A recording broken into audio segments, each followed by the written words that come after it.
O nosso bate-papo de hoje é com uma pessoa que eu admiro muito, a Giovana Victor, secretária municipal de Fazenda do município de Niterói.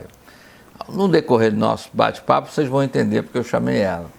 Niterói hoje tem uma experiência que deveria ser exemplo para o Brasil. É uma experiência de olhar mais para o futuro e garantir o equilíbrio fiscal, ou seja, não ficar aí saindo atrás com pires na mão para pagar as contas a cada ano. Ela vai explicar isso direitinho. Giovana, foi um prazer.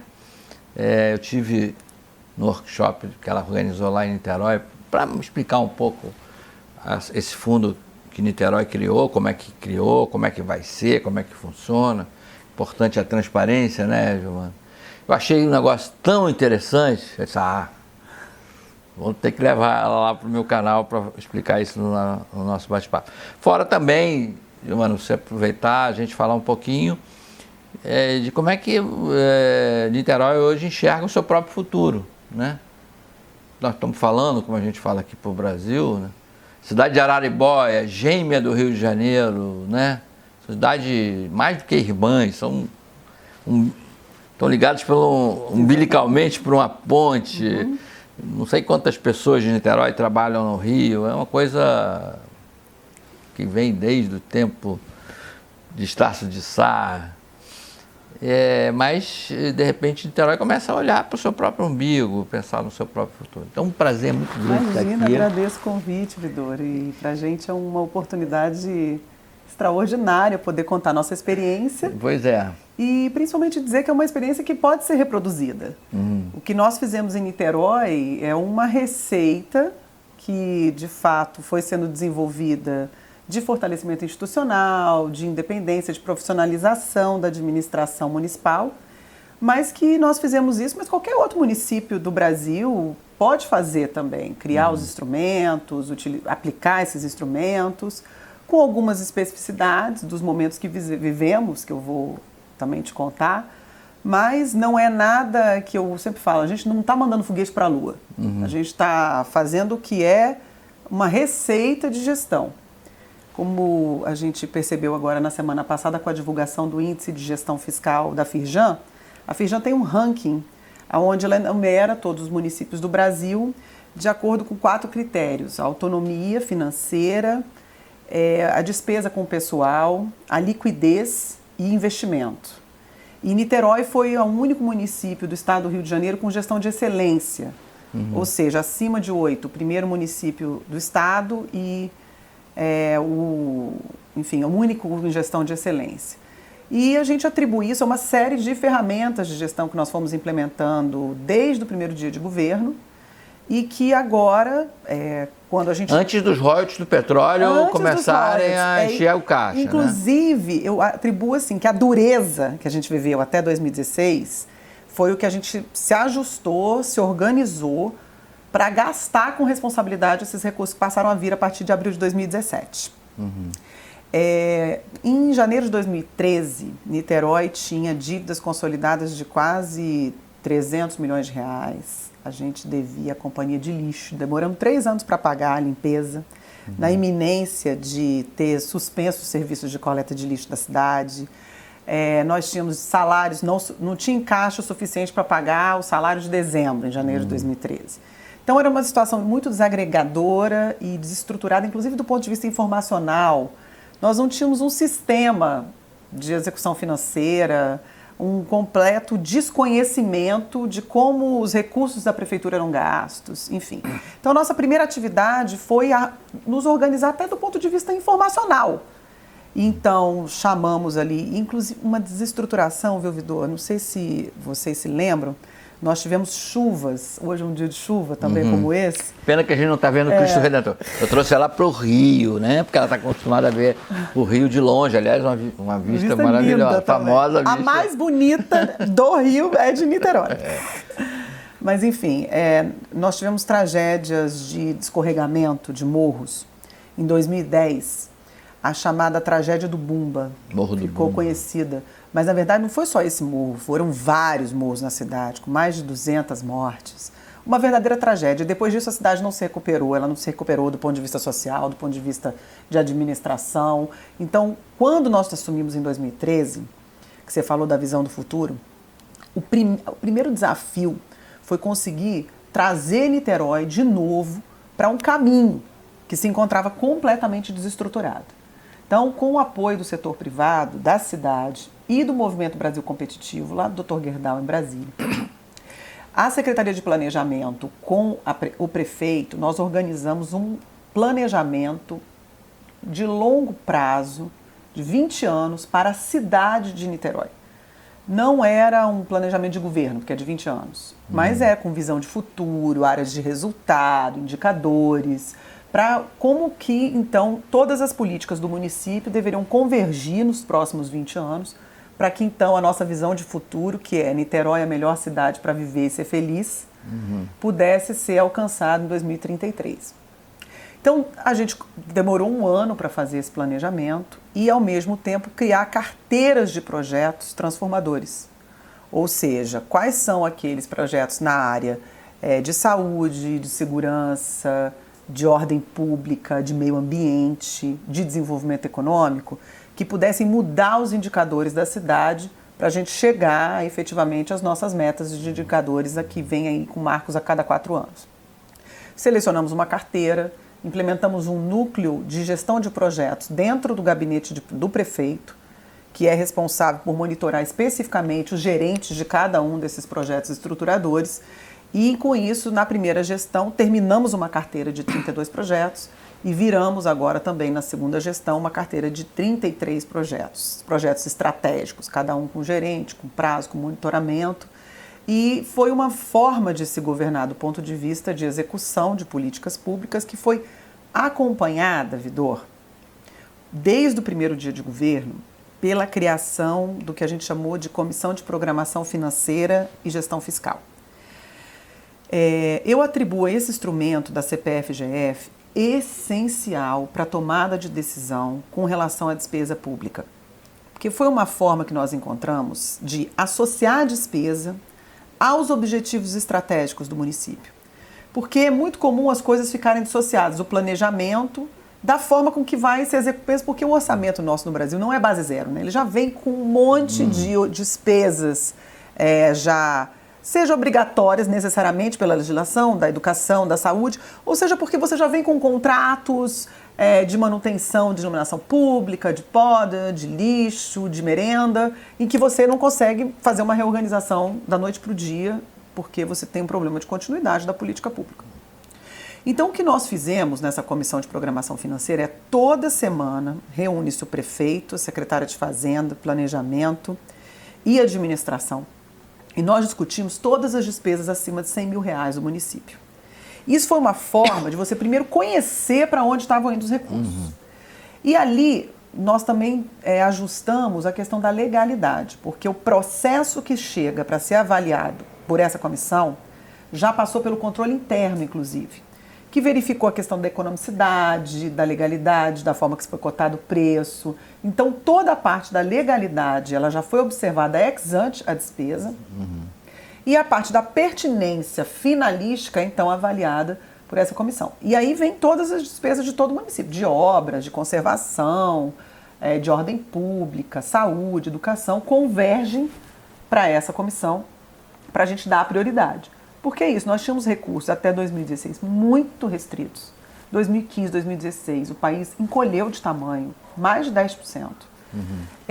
Houve uma sobrecarga nos nossos serviços de educação e saúde, principalmente porque a classe média parou de ter condição de pagar colégio particular, que é uma rede forte em Niterói especificamente, parou de ter condição de pagar plano de saúde. Então, quando você tem crises como essa, além de você ter um choque na arrecadação dos municípios, você tem no lado da demanda uma pressão forte, porque a população precisa de mais serviços, de assistência social, por exemplo. O nosso restaurante popular, isso é apenas um exemplo. Nós assumimos os restaurantes populares no estado do Rio de Janeiro, eles são do governo do estado. Mas nós assumimos, a partir de janeiro de 2017, o nosso restaurante popular. Quem come no nosso restaurante popular era o aposentado do estado, que estava sem receber salário. Professor, que estava 2, 3 meses sem receber salário do estado, passaram a se alimentar no restaurante popular financiado pela prefeitura. Então, você tem uma pressão muito forte em cima daquele que é o responsável por prover as políticas que estão na linha de frente do cidadão. Então, essa dupla crise, né? O município ele é atingido de uma maneira dupla no momento de crise econômica. Sua receita... Mas aí lá no workshop você contou pra gente que foi o ano de 2016, não? Que não veio a pé. Que a conta não ia fechar, não é isso? Foi, isso aí. Então, aí a gente vai controlando semanalmente. O secretário de Fazenda traz a receita, a expectativa de receita, o planejamento leva quais são as pressões de despesa, a gente vai monitorando a liquidação da folha, a gente já separa a folha. Olha aqui, Vidor. Eu era secretária de planejamento à época.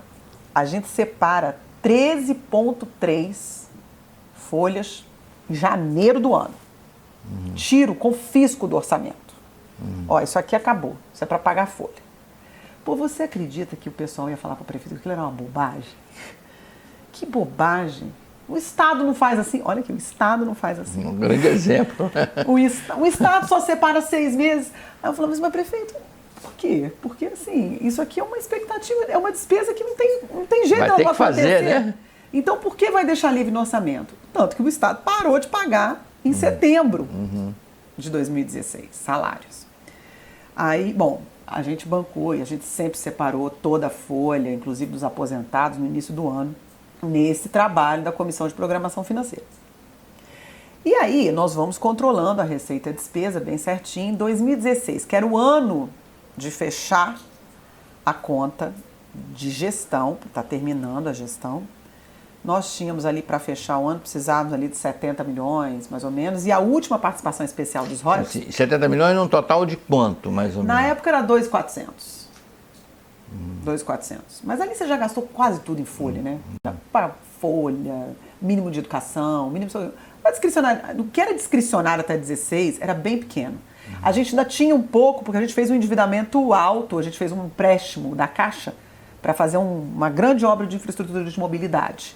Um corredor de ônibus, com túnel, etc. Então a gente ainda conseguiu fazer investimento até 16, mas com recursos de empréstimo da Caixa, PAC, mobilidade. Mas o que sobra ali é muito pouco. Então a gente precisava ali para fechar o ano 70 milhões. Estava tranquilo, porque a PE ia entrar, a participação especial, que não era muito significativa no nosso orçamento.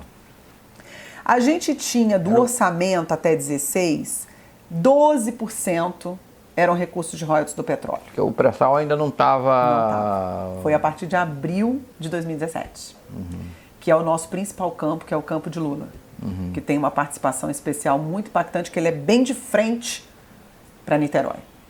Então, o nosso risco ambiental é muito alto com a operação do campo de Lula. 1 milhão de barris por dia, né? Uma coisa enorme. Imagina, o perigo que não é isso para uma cidade totalmente voltada. Né? É uma destruição. A gente tem bairros inteiros de colônias de pescador. Jurujuba, por exemplo, tem colônias de marisco. Não, acaba, cara. Um desastre ambiental ali. O principal entreposto pesqueiro hoje ainda é Niterói, com o mercado de peixe de São Pedro. Então, isso é um desastre assim, para essa economia, além de todo o impacto ambiental na nossa... Nós temos um parque lagunar importante ali, enfim, seria uma tragédia. Mas, enfim, não tinha ainda participação especial. Então, o que vinha de petróleo para o nosso orçamento não era nada significativo. Era basicamente o royalties, que é aquele pedaço que vem mensal, e a participação especial era um pouco equilibrada com o royalties, não era nada que impactasse, mas a gente tinha a previsão da ANP. A ANP, ela publica, né, e a gente faz o nosso orçamento de acordo com o que a ANP estima de receita por ano. Então, no final de 2016, a gente estava ali na despesinha ali na unha, né? Porque também não pode gastar com salário. Então, o salário também já estava todo reservado, que o salário tem que ser com os nossos recursos administrados, daqueles decorrentes dos nossos impostos. E aí, eu me lembro, como se fosse ontem, o secretário de Fazenda me liga, era 10 de novembro, que tinha que entrar a participação especial de 70 milhões, para a gente fechar um ano lindo. Aí, ele liga e fala assim, secretária, não entrou a participação especial. Não, a gente estava esperando 70 milhões. Eu falei, eu sei, a gente precisa de 60. Ele falou, pois é, mas entrou 400 mil reais. Eu falei, mas por quê? Ele, olha, a Petrobras abateu todo o investimento do campo de Lula numa única participação especial agora, da última PE, para a gente fechar a gestão. Aí eu falei assim, não acredito. Sabe quando parece que tira o tapete de baixo de você? A gente precisando fechar o ano. Contabilidade e tal. Aí nós chamamos todo mundo da prefeitura, cortar despesa, não pode parar esse serviço para aquele, mas tem pouca margem, 1 mês e meio, o que você pode cortar? E a nossa procuradoria, então, resolveu entrar contra a Petrobras. E aí todo mundo sacaneava a gente, Vidor, falava assim, vocês vão entrar na justiça contra a Petrobras? Tá certo, vai lá. Tadinha de Niterói. Tadinha de Niterói, exatamente. Pois entramos e ganhamos na justiça com o argumento de que aquele débito prejudicava extremamente o planejamento orçamentário. Nós demonstramos que nós tínhamos um planejamento de despesa e que aquilo ali ia ferir de morte nossas contas. E a juíza entendeu, determinou então que a Petrobras depositasse metade do valor para que a gente pudesse pelo menos fechar o ano e depois, no ano seguinte, abatesse nas seguintes PS aquele investimento.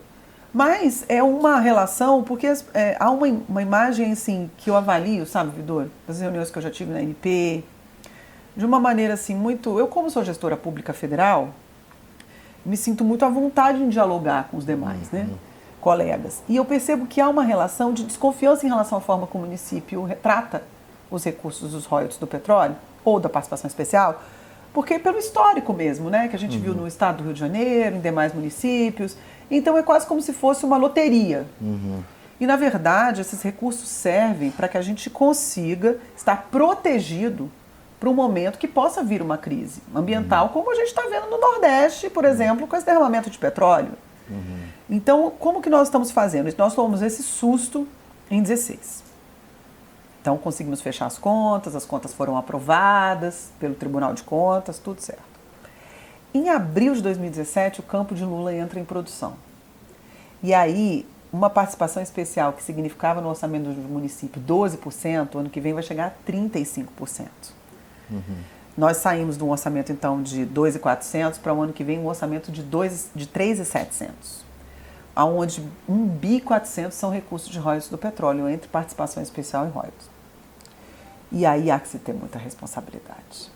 Aí é tentação de gastar isso. É quase tão grave quanto não ter recursos. A gente tem muita consciência, é muita liquidez, sabe, Vidor? Então, quais são as cláusulas assim fundamentais? Não realizar despesas que gerem custeio, porque depois a gente não vai ter como manter. Não realizar despesas permanentes, como criar despesas de folha de salário. Sair contratando gente. Enfim, folha de pagamentos, enfim, nem pensar.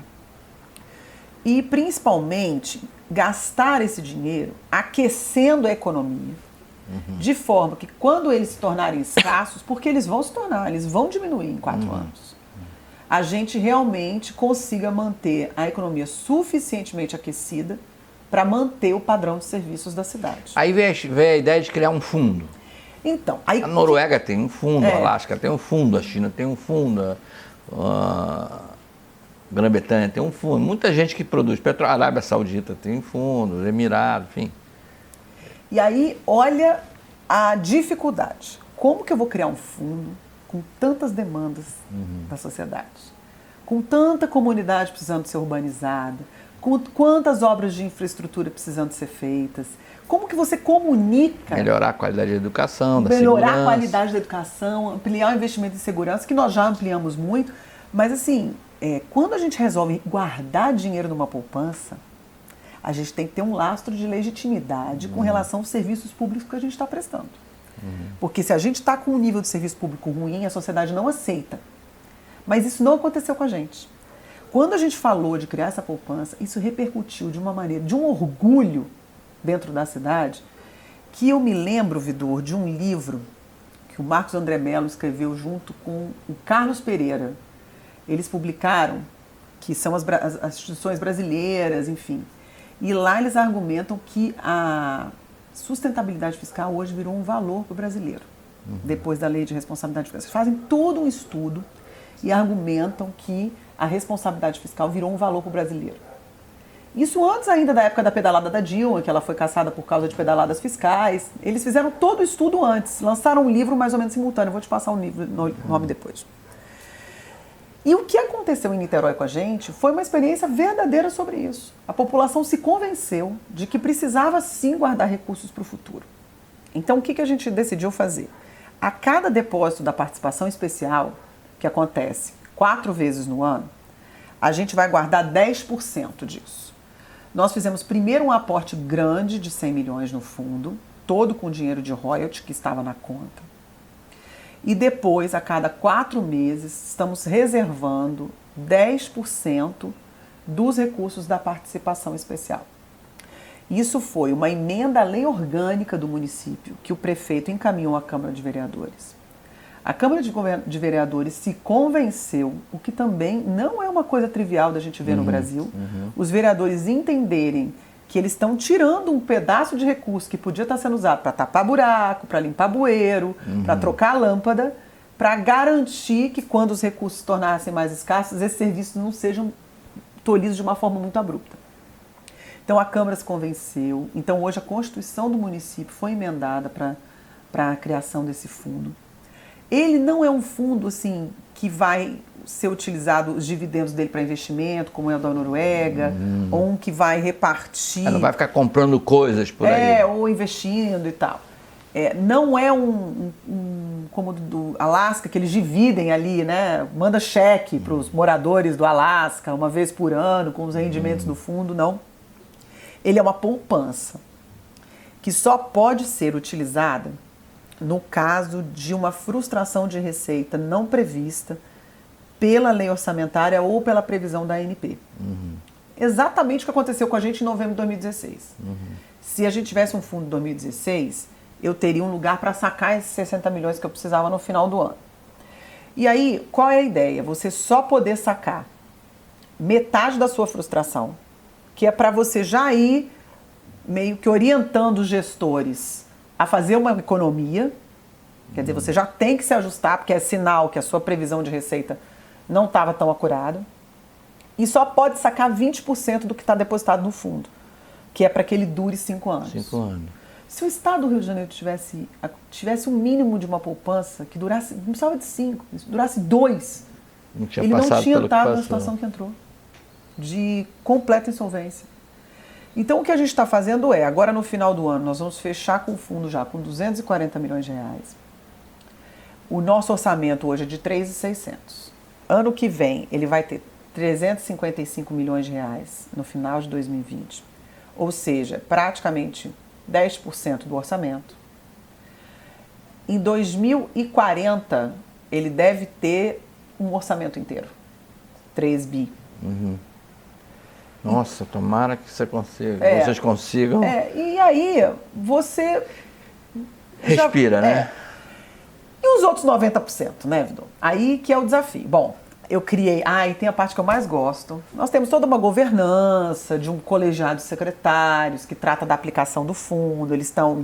Esses recursos hoje estão divididos em... Você botou no site, né? Que toda hora vê lá quanto rende esse fundo a cada minuto. É o poupançômetro. Né? O Otávio Guedes que arrumou esse nome, falou. Como poupançômetro. Que é... Qual é a ideia? A gente tem um site chamado Niterói do Futuro. niteroidofuturo.niterói.rj.gov.br. Ali a pessoa vê diariamente o rendimento do fundo e quanto que tem depositado na nossa conta. Então é muito... o nosso maior sonho é que a população de Niterói se aproprie desse fundo. Fique lá olhando isso é o jeito que a gente vai ter de garantir que não haja um saque ali indiscriminado. Nós, quando estávamos começando a gerir esse projeto, Vidor, conversamos com vários economistas e eles me abandonaram, porque eles tinham visto já experiências do Rio Grande do Sul, uma grande com a Ieda Cruz, de quando ela privatizou o banco, fez um fundo gigantesco também, e ele foi sacado assim da noite para o dia e exterminado em um ano e meio. Foi. Então eles me abandonaram completamente, mas a gente ainda assim foi em frente. E hoje, então, nós estamos com o nosso fundo estruturado e temos ainda 90% desses recursos disponíveis no orçamento para alocação discricionária, tanto da Câmara de Vereadores, que decide o orçamento, que o Executivo encaminha. E aí que veio a história da Frente Marítima. Né? Bom, nós temos o nosso colchão organizado, mas a gente agora precisa fazer política de aquecimento da nossa economia. Dentro desse nosso planejamento de longo prazo, de 20 anos, nós fizemos as nossas fundações do ponto de vista como a gente constrói uma casa, né? Que é a organização da gestão, o cumprimento de promessas de campanha que nós tínhamos, né? O prefeito tinha se comprometido com o hospital pediátrico, ele tinha se comprometido com políticas sociais que ele precisava reabrir mergulhão, algumas obras de infraestrutura, fez todas, cumpriu todas elas. E aí, então, nós agora começamos a trabalhar uma nova onda de desenvolvimento econômico. Se no primeiro mandato nós trabalhamos com lei de hotéis para aumentar a ocupação e a rede hoteleira da cidade, uma lei forte de um cluster de saúde, nossa rede de saúde privada aumentou de forma significativa nos primeiros de 2013 a 2016 e agora, dia 21 de novembro, vai ser inaugurado um hospital privado da Rede D'Or, que foi um investimento de 500 milhões de reais também. Então, nós tínhamos praticamente nenhum hospital privado na cidade, hoje temos 4 enormes, a maior central de transplante é o CHN, que também fica em Niterói, transplante na área privada do estado do Rio de Janeiro. Então, a gente fortaleceu muito o cluster do setor privado de saúde. É importante, o que a gente está falando assim para vários municípios, quando a gente constituiu esse planejamento estratégico, nós entendemos um pouco as vocações que Niterói tinha. Pra vocês entenderem, Niterói foi capital do estado. E era então a referência de quem vinha do interior do estado do Rio de Janeiro para vir se tratar, os filhos iam estudar, era a capital, era Niterói. Depois, quando veio, então, para o Rio de Janeiro, quando a capital foi para Brasília, e o Rio de Janeiro passou a ser a capital do estado do Rio de Janeiro, Niterói ficou ainda como uma referência de polo de serviços para toda essa área do norte e do leste fluminense. Então, ainda um polo ali, Niterói tem 500 mil habitantes, mas nós temos um polo de 3 milhões de habitantes que vai se tratar em Niterói, que os filhos vão estudar em Niterói, que, enfim, tem Niterói como uma referência de serviços. Então, nós identificamos essa vocação durante esse planejamento estratégico e fortalecemos esses setores indutores. Então, nós temos hoje 50 mil alunos universitários em Niterói. A UF é a maior universidade federal do Brasil. Mas nós temos... a UF é a maior universidade. Maior do que a UFRJ? Maior do que a UFRJ, em número de alunos. E nós temos muitas universidades privadas também lá. Então, nós temos hoje 5 mil estudantes de engenharia em Niterói. Por isso que um dos nossos novos setores indutores agora é a área de tecnologia. Então, fortalecemos polo cervejeiro como forma de aquecimento local, fizemos várias políticas de seguros, enfim, tratamos ali esses principais setores, saúde, seguros, polo hoteleiro e algumas políticas como o selo cervejeiro de produção artesanal de cerveja. E agora, no segundo mandato, a gente sempre ficou esperando muito, sabe, Vidor, a tal da definição da política macro sobre o setor naval. Que ela também foi assim nesses últimos 10 anos, né? Veio de uma política de conteúdo mínimo muito agressiva, prejudicou a competitividade completamente irreal. Para um outro oposto, quer dizer, a abertura completa, que está quase se consolidando esses dias aí, quase que terminaram até com o imposto de importação de navio, quase, faltou isso. Mas parece que não prosperou, né? Foi para o nada, quer dizer, sem nenhum tipo de meio termo. E nós temos um parque de estaleiros em Porto, que é o mais antigo do Brasil em Niterói. Para vocês terem ideia... Barão de Mauá, né? Exatamente, Mauá, o estaleiro Mauá. Niterói, a Bahia é uma boca, assim, né? Niterói fica a menos de 1 quilômetro do Forte Santa Cruz. Niterói fica a menos de 1 quilômetro do Forte de Copacabana, que é a entrada da Baía de Guanabara, uma boquinha bem estreita, né? Então nós estamos... Forte São João. Forte São João. Na Urca. Então nós estamos aqui com toda essa lateral tomada por 11 estaleiros, 6 grandes e 5 pequenos, aonde é a região da ponte ali, Rio-Niterói. Então nós estamos vendo aqueles estaleiros completamente sucateados. Em 2 anos foram perdidos 10 mil empregos em Niterói. Nossa, mãe. 10 mil empregos. Que afeta a população de Niterói, mas afeta muito a população de São Gonçalo também, que é a nossa vizinha ali, né? Tem uma Hoje, quantas pessoas trabalham? Você tem ideia, não? No setor de estaleiros ali? 3 mil. diminuiu muito. E é justamente esse diagnóstico que nós estamos fazendo agora. E aí, a gente sabe que o setor de, por exemplo, tecnologia, inovação na área de saúde, que são setores indutores que nós estamos explorando agora, são setores a serem desenvolvidos numa cidade com as características de Niterói. Escolarizada, muito urbanizada, pequena, não é uma cidade, por exemplo, propícia para grandes indústrias, não é isso. Não tem nem área para isso. Não tem área. Mas nós cansamos também de ver aquele parque enorme voltado para uma região, eu estava falando da região geográfica da Bahia, que é muito privilegiada. É uma área abrigada, um mar abrigado, como se fala, quer dizer, você pode ter grandes embarcações aportadas que elas não vão sofrer a Armada brasileira está toda lá, né? Tá toda em Niterói. E os comandantes da Marinha que tratam da manutenção desses navios falam: Giovana, eu encontro qualquer mão de obra que eu preciso para a manutenção dos meus navios aqui na Ilha da Conceição. É a 100 metros da onde eles estão. Por causa dessa história com o setor naval que Niterói tem.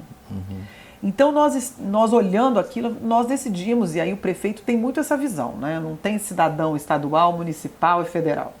O prefeito Rodrigo Neves fala assim: olha, o cidadão é cidadão. A gente usou essa lógica para a nossa política de segurança pública, tivemos resultados extraordinários, municipalizamos e o prefeito assumiu completamente a responsabilidade pelo financiamento e pela elaboração das políticas de segurança pública dentro da cidade de Niterói, com a articulação de polícias, com a criação de patrulhamento, com políticas de prevenção para que a gente mantenha os jovens na escola e deem capacitação profissional, política junto com a justiça na área de mediação. Enfim, estou dando esse exemplo da segurança pública porque é uma forma também de ver o papel da gestão municipal como aquela garantidora do bem-estar da população.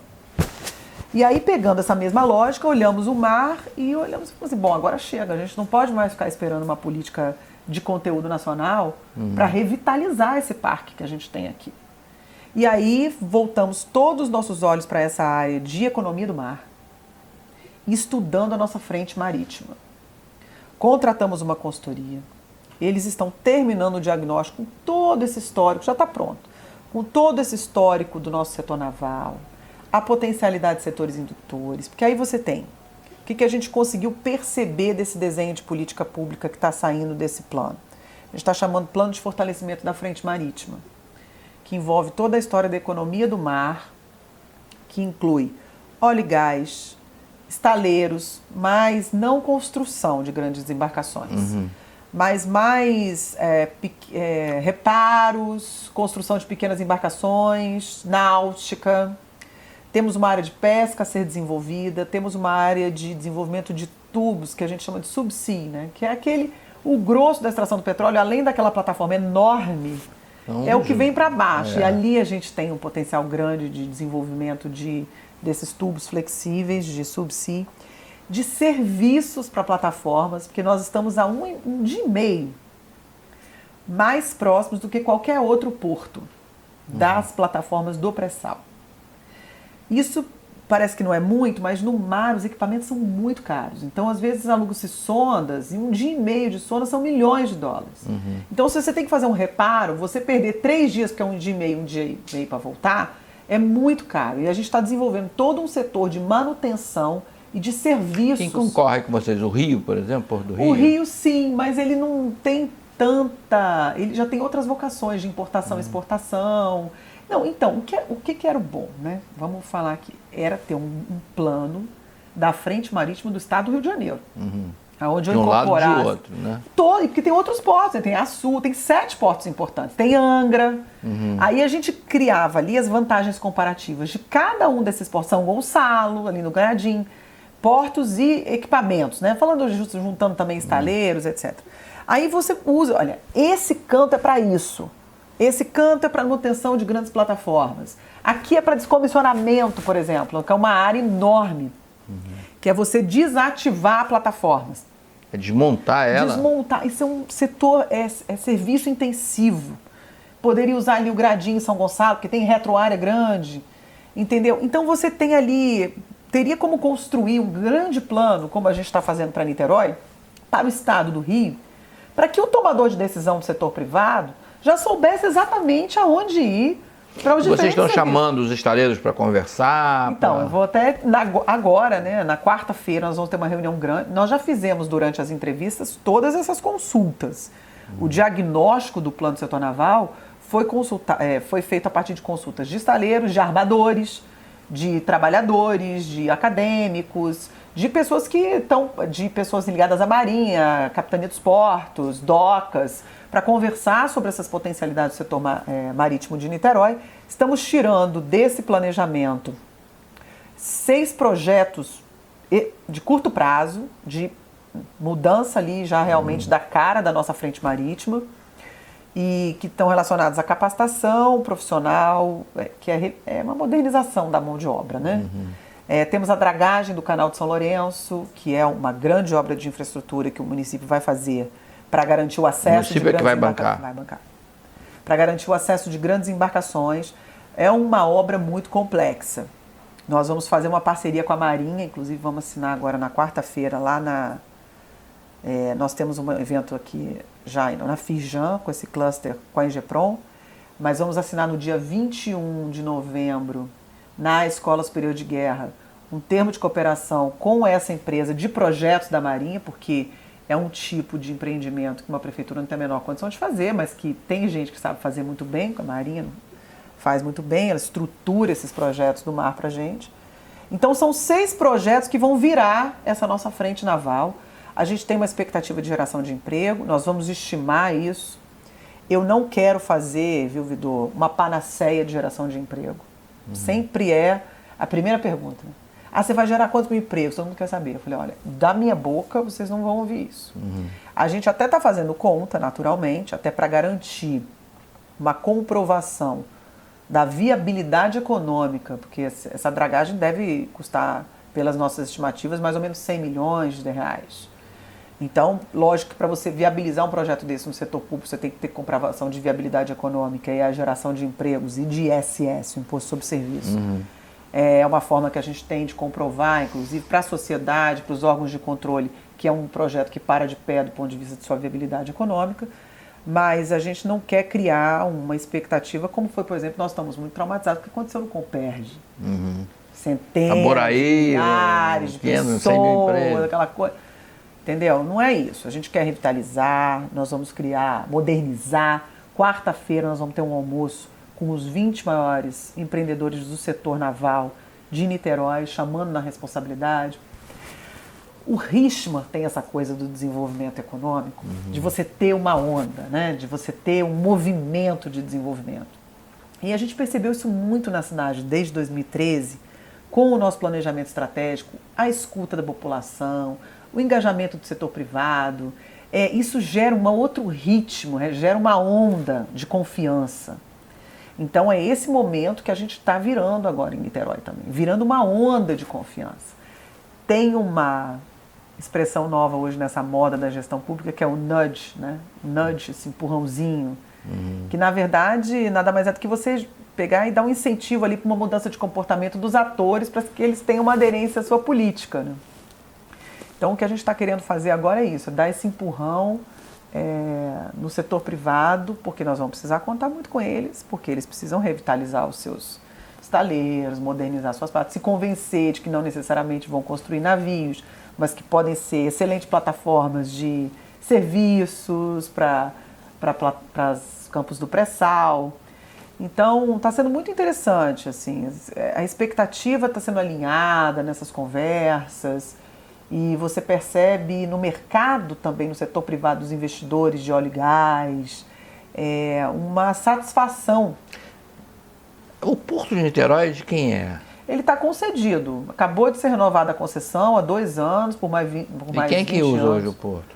Não, tem muitas atividades já de óleo e gás e naval. O Porto hoje é um grande celeiro ali de serviços. Tem, por exemplo, uma empresa de gestão ambiental que hoje está sediada dentro do Porto de Niterói. Eles separaram uma área que recebe material contaminado e já trata ali mesmo, que já vem desses navios que estão vindo para fazer algum tipo, eles trazem às vezes resíduos para levar outras coisas, né, embarcações para essas atividades do pré-sal. Então é um hub de serviços. Já funciona. Funciona bem, tem um prédio, que abriga ali diversas empresas que prestam serviços. Não vai se começar do naval. zero, né? Já se Não, começa de uma... não. Ali o Porto de Niterói já é um hub importante. Nós temos uma autoridade portuária hoje, o comitê, né, que chama CAP, em Niterói. Então, é um comitê ativo, onde os estaleiros... É muito interessante essa atividade do comitê. Eles discutem os acessos. Mas só tem uma plataforma estacionada aqui que está viabilizando o acesso da minha. Como é que é isso? Quanto tempo vai sair? Quanto tempo vai ficar? E a gente já está percebendo um aumento no número de empregos e uma revitalização de algumas empresas que, claro, tem uma decorrência de uma revitalização da atividade econômica no setor? Naturalmente, tem. Mas também tem de uma confiança na cidade, na gestão, todos esses ativos. E se você dragar esse canal, possivelmente você aumenta a capacidade dos estaleiros receberem embarcações maiores, né? Porque hoje o canal uma condição, não passa raso. Ali mais do que 7 metros, é isso? Ele está raso, o canal. Nem isso. 5 metros. E no fundo pouco. É mais raso ainda. E do outro lado da ponte está inviabilizado praticamente o canal. É até uma atividade, meu Vidura, ali de revitalização ambiental. Ficou muito degradado depois que a ponte Rio-Niterói aterrou a Ilha da Conceição. Desce um canal, enfim, que fica... As águas não circulam. Fica represado.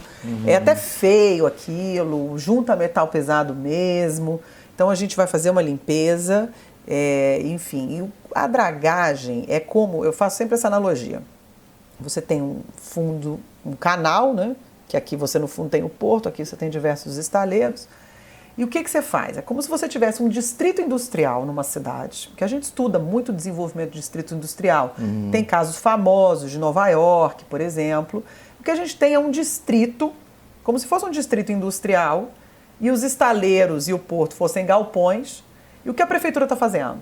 Está asfaltando a estrada, colocando iluminação, colocando segurança, para que cada um depois faça o seu calçada, seu acesso, para poder revitalizar o seu galpão. Ali, quando a gente draga o canal de São Lourenço, é mais ou menos isso que a gente está pensando. Você faz ali um acesso, que é um investimento que eles não vão conseguir se organizar, porque vão cair na lógica dos comuns, ali na tragédia dos comuns, ninguém vai conseguir se organizar para fazer. A parte geral a gente faz, e aí cada um cava à frente do seu lugar, do seu estabelecimento. Não demora muito tempo não, Gilmar? Demora uns 2 anos. A obra é uma obra de 2 anos. Demora. Mas tem que fazer em algum momento. Se a gente pensa em longo prazo... Não tem o risco do novo prefeito parar isso, não, né? Eu acho que sempre tem, né? Mas o dinheiro vai estar lá. O dinheiro já tem. Por isso que toda política pública a gente tem que envolver a sociedade. A política pública tem que ser da sociedade, não dos governos. Por isso que a gente sempre teve esse mote do nosso planejamento estratégico, dos nossos projetos estruturadores, do próprio fundo. A gente sempre... A racionalidade nem sempre funciona no mundo da política. Aí chega o prefeito e diz, esse negócio de cavar buraco dentro do mar, isso é uma besteira, vamos fazer aqui sei lá... Um hospital, né? Não, sei lá, um hospital... Eu vou trocar quando é hospital ainda vai, mas quando vamos fazer um calçadão aqui, granito, né? Ligando São Francisco a não sei o quê... É um risco que sempre pode acontecer. E como que a gente, pelo menos na teoria da política pública, a gente mitiga esse risco? É bom vocês envolver a Marinha, sempre a Marinha é meio respeitada. Então, primeiro para ser bem feito o projeto, né? Então, por isso foi a principal razão de envolver a Marinha nisso, para garantir que o projeto seja bem feito. Porque o negócio da prefeitura não é fazer isso, né? Então, a gente tem que se aliar com quem sabe fazer. Mas na teoria da política pública, a gente tem algumas medidas que mitigam esse tipo de descontinuidade. E tem as tradicionais, que é ter uma administração profissionalizada, que é você ter condição, pelo menos técnica, de tocar os projetos, não ter uma descontinuidade. Ter recurso garantido, é uma outra forma de você garantir a continuidade. E os outros, que hoje eu imagino que sejam os mais importantes, é a população se apropriar do valor que é aquela política pública. E aí, independente de quem vier, isso você só garante tendo transparência, comunicando a população, fazendo ela se apropriar daquela política, porque aí vão trocar os dirigentes e aí compete a sociedade cobrar dele. E vai ter uma coisa de pesca também, o terminal de pesca. Também é uma das nossas... O que pode ter terminal de pesca lá? Não tem... Não tem, como assim? Tem, Porque só tem estaleiro, não, tem um buraquinho lá para... já está até construído, Vidor. Ah, é? Está construído, foi inaugurado já, aliás, é uma crítica, foi inaugurado umas 3 vezes já por vários governos, esse negócio de Secretaria da Pesca e tal, e não funciona até hoje. Meu Deus do céu. Porque não tem retroárea, não tem acesso com caminhão e está raso. Está com 50 centímetros de profundidade, não chega a nenhum barco. Isso é ridículo. Então a gente vai ter que dragar. Mas onde é? Junto ao porto? Porque no outro pedaço do canal, né? O que acontece é que a Ponte Rio-Niterói cortou o canal no meio, que era bem largo, né? Ela cortou no meio. Então o terminal de pesca está para cá e o porto está para cá e tem estaleiro aqui e estaleiro aqui. Não dá para entender não, né? Mas é mais ou menos isso. Entendendo no meio. Mas o terminal pesqueiro já está lá. A nossa pesca... Só que não funciona. Não funciona. Está o prédio lá oco, construído, não chega a barco... É do governo do estado ou do governo federal? Mas nós estamos tratando com eles, com docas, vamos fazer uma parceria aí muito positiva, onde vão entrar todos. E tem que ficar quantos metros, pelo menos? Para a pesca, 6 metros. As outras atividades de óleo e gás... E hoje tem meio metro. Tem meio metro. Dependendo da maré, tem até menos. Não chega nada ali. É uma lama, é uma pena. Gente, E nosso pescado do Rio de Janeiro está indo todo para Santa Catarina. Ele está sendo processado em Santa Catarina, Itajaí. É onde tem a grande Tem uma indústria grande de pesca estrutura no Brasil. Mas eles pescam... Aí vem de caminhão para o Rio. Provavelmente vem de caminhão. E é pescado aqui. Eu sei, deve vir de barco para lá e volta de caminhão para o Rio. Porque o que eu vejo de caminhão carregando pescado, né, para Ceasa, para essas coisas. Pode ter certeza. Processado em Santa Catarina e volta para cá. Então o que a gente quer fazer Depois a gente fala do custo do Brasil, né? É isso. Mas um desses 6 projetos que vão sair é a revitalização do nosso polo pesqueiro. Olha, Giovana, falar um pouquinho mais de você. Você é brasiliense, né? Sou. Eu nasci... Não é mano. Xingamento. Não é um xingamento. Brasília hoje tem o seu papel no Brasil, né? Acho que podia ter sido mais bem planejada, né? A gente não precisava gastar lá o que gastou, etc. Mas isso é outra história. Aí você casou com o niteroense, foi isso? Foi isso. Conheci na Universidade de Brasília. Nasci em Brasília em 75. Brasília era uma criança, né? E você trabalhava no governo federal? Trabalhei no governo federal. Na época que eu conheci, eu trabalhava na Presidência da República. Você é servidora? Sou servidora pública federal, do Ministério da Economia. Cedida ao Niterói. Tem o risco de Brasília te pegar de volta, não? Sempre tem, né? Pelo amor de Deus, Brasília, comporte. Eu tenho muitos colegas. Essa carreira é muito interessante, Vidor. É uma carreira que se chama Especialista em Políticas Públicas e Gestão Governamental. É uma dessas carreiras chamadas do ciclo de gestão, que na época do Bresser ele criou algumas, né? Que seria ali... Paulo Guedes vai acabar com isso, não, né? Essa daí não está na lista do Guedes, até porque os nossos colegas gestores estão auxiliando muito ele fazer a reforma dele, porque são as pessoas que mais entendem de administração pública no Brasil, são os gestores. Então, temos gestores hoje, por exemplo, ministros. O ministro do Desenvolvimento, o Gustavo Canuto, que era Ministério das Cidades, hoje tem outro nome, é um gestor. A secretária de PPI... O secretário de Previdência. O secretário de Previdência, a secretária de PPI. São todos gestores. É uma carreira que forma pessoas para a administração pública. Com uma visão de Estado, uma visão muito... com essa visão republicana, de transparência. É uma carreira interessantíssima. E então eu já estava atuando no Ministério das Cidades, primeiro na Secretaria de Saneamento e depois na Secretaria Executiva, onde a gente justamente fazia todas os normativos, né, para repasse. De município você não entendia nada, né? O que eu entendia no município é que como que a gente repassava para o município? Só as mazelas, né? Quando chegava no Ministério das Cidades, não, os municípios não vão dar conta de fazer isso, os municípios não vão dar conta de fazer aquilo, que a gente estava ali no núcleo federal que se relacionava com os municípios. E aí foi interessantíssimo, porque vir para cá e estar do outro lado, a gente percebe a distância de Brasília, o que está acontecendo no Brasil. Há que se diminuir essa simetria de lado a lado, eu acho.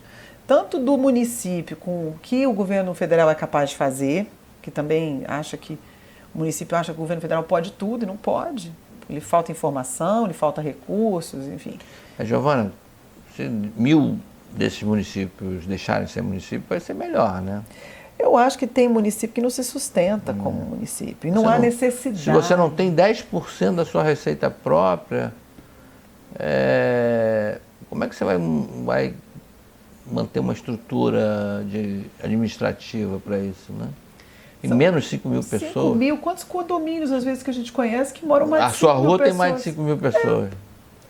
Então, assim, você mantém, e principalmente com autonomia política, né? E em tese orçamentária. Quer dizer, você tem uma manutenção de um custo de uma administração ali política que, de fato, pode fazer muito pouco. Tem muito pouco para fazer. Então, eu acredito... Quer dizer, você nunca tinha morado na sua vida em Niterói, né? Não, eu frequentava Niterói já há muitos anos, por causa do meu marido. Sempre com os meus filhos, há 20 anos. Mas, então, eu não conhecia também o prefeito. Ele me selecionou por currículo. Quando viu o meu currículo, me convidou, então, para a Subsecretaria de Modernização da Gestão, à época. E nós viramos a prefeitura de cabeça para baixo, implantando sistemas, implantando processos, reorganizando estruturas, modernizando a gestão, que foi o que a gente fala que é como se fosse a estrutura de uma casa, né? A gente colocou as fundações ali no segundo ano de governo, para que a gente pudesse depois fazer todas as entregas, as construções. E ainda podemos fazer muito mais, né? Agora, então, que temos mais recursos desses ingressos mais robustos da participação especial em 2017. Mas, de fato, nós transformamos uma prefeitura absolutamente anacrônica, né? Quando nós chegamos em 2014, Vidor, eu cheguei em dezembro de 13. E quando eu fui tomar posse, tinha acabado de acontecer um incêndio na prefeitura no dia 1º de janeiro de 2014. E aí era aquela confusão. Nossa, meio esquisito, um incêndio estranho, né? Na hora do Réveillon, um incêndio. E aí nós chegamos lá, eu fui conversar com uma servidora, ela estava super mal-humorada com a minha posse, e eu vendo aqueles computadores ainda compridos, assim, fundos, sabe? Aqueles amarelos. Eu falava assim, gente, eu vou ter muito trabalho aqui, pensando, né? E a moça ali me tratava mal. Aí, uma certa altura, eu, para puxar assunto, falei assim, mas vem cá, como é que foi essa história do incêndio aqui no prédio? Aí, os olhos dela encheram d'água. Ela se emocionou e falou assim, doutora, aqui a gente trabalha nas maiores dificuldades, mas nós não perdemos nenhum documento. Graças a Deus. Super, assim, zelosa, sabe? E ali eu vi a desonestidade também que às vezes o gestor público tem com o servidor, sabe? Você tem servidores comprometidos, às vezes às vezes exageram ao reter a informação, não querem mudar processo por uma visão conservadora, mas assim, nós gestores também demos muito poucas condições para que eles se desenvolvessem profissionalmente, condições tecnológicas, de sistemas. Então, nós fizemos uma virada de cabeça para baixo na gestão do município. Pegamos o empréstimo do PIMAT, do BNDES, 28 milhões. Agora tem computador direitinho lá. Todo mundo tem computador, tem senha, todas as licenças de software são regularizadas, porque também não é... Os dados estão na nuvem, tem backup. Subir tudo escondido também, né? Consultamos o Ministério Público, consultamos o jurídico. Aí, o que vai fazer com esses dados? Morrendo de medo, várias soluções, né? Cria aqui um bunker de data center na prefeitura para guardar os dados. Aí eu falei, gente, mas é um negócio caro, né? Caro de manter, difícil, porque a gente não tem expertise para ficar mantendo um monte de servidor com informação sigilosa de contribuinte. Aí fomos estudar armazenamento em nuvem, super seguro. Aí subimos todos os dados da prefeitura para a nuvem em janeiro de 2016, inclusive dos contribuintes. Nós não temos um data center na prefeitura de Niterói mais. Todos os nossos dados estão em nuvem. Claro que a gente tem backup, tem uma segurança, etc. Mas assim, modernizamos. E aí tem outra forma de prestar serviço quando os dados estão em nuvem, né? Porque rapidamente você consegue implantar aplicativos, abrir os bancos de dados nos portais de transparência. Então fizemos ali uma pequena revolução, foi muito gratificante, é muito gratificante. Os meus colegas mesmo em Brasília, eu deixei minha família em Brasília, né, Vidor? Minha mãe ficou sem falar comigo 3 meses. Imagina, minha filha vai levar meus netos embora de perto de mim. É uma mãe desnaturada. Que é isso? Uma filha desnaturada. Uma crise assim instalada. Mas hoje os colegas acompanham a nossa atividade aqui em Niterói, divulgam o nosso trabalho de Niterói para outros lugares do Brasil. A gente tem a oportunidade de... A minha ideia é essa aqui um pouco, Giovana. A gente, não estou fazendo campanha política, não sei nem se a Giovana vai ser candidata. Espero que não, sabe, Giovana? Eu sei que a política é importante, tem que ter e tal, mas... Ah, meu Deus. Fica na gestão pública. Não... Dá medo, né, Vidor? Bom, te agradeço muito aqui a nossa conversa. Um orgulho, sabe? Que o estado do Rio, aquela sensação que nada aqui dá certo. Teve o negócio dos royalties, o dinheiro foi mal aplicado, mal usado. Os gestores não conseguiram convencer as suas comunidades. E depois essas prefeituras entraram em crise, em situações. Campos, né? Campos é um exemplo terrível. Campos, gente, como que pode Então, nós tomara que isso... É um trabalho aqui que eu, pessoalmente, espero dar uma pequena contribuição, né? Aquela contribuição de dar um exemplo. Niterói está de parabéns. E vamos repetir como é que é www.niteróidofuturo.rj.gov.br .niterói.rj.gov.br. Eu vou botar embaixo. Niterói do Futuro. Niterói do Futuro para a população. Para ver lá como é que está o dinheirinho dela. Quanto é que já está? 240? 240. Ano que vem vai terminar em 355. Mas está redondinho assim? Não, 240, tem uns quebrados que eu não sei de cabeça. Tá bom, querida. Obrigada, muito obrigado a você pelo convite, pela gentileza. Vamos em frente. A gente volta domingo que vem.